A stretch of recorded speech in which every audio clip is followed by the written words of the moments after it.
Hola, ¿qué tal? En el vídeo anterior vimos cómo bañar o duchar a un dependiente que puede moverse.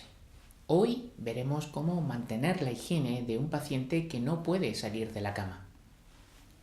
Empezaremos por cerrar puertas y ventanas para que no haya corrientes. La temperatura ideal es de unos 25 grados Celsius. El colchón debe estar protegido con una funda impermeable. Debemos contar con todo lo necesario antes de empezar: palangana con agua, 2 esponjas, una para la cara y otra para el resto del cuerpo, y sus respectivas toallas. Nos lavamos las manos con agua y jabón antes de colocarnos los guantes. Retiramos la colcha y las mantas y las doblamos si las vamos a volver a usar. Podemos dejar la almohada si la persona va a estar más cómoda. Retiramos el camisón o pijama sin retirar del todo la sábana de arriba. También se puede sustituir por una toalla grande de baño que da calor, absorbe la humedad y da mayor libertad de movimiento. Si tiene camisón, se retira primero por la cabeza y después los brazos. Y si no se puede, primero por un brazo y después por el otro. Usaremos una toalla para taparle la zona púbica. En los hombres, el afeitado se realizará antes de lavar la cara. El orden de lavado es este: ojos, cara, cuello y hombros, brazos, manos y axilas, tórax y mamas, abdomen, piernas y pies, espalda y nalgas, región genital.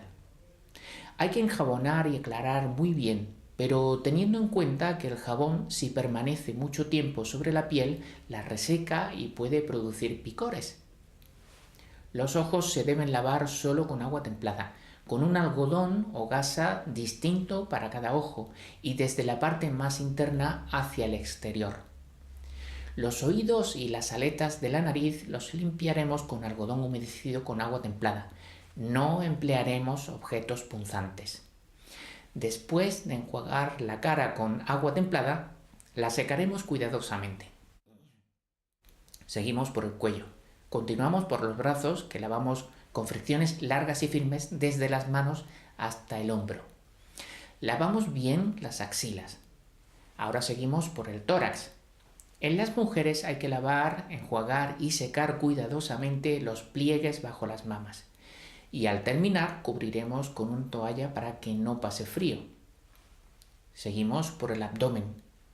Turno ahora para las piernas, que lavaremos también con fricciones largas y firmes desde los pies y hacia los muslos.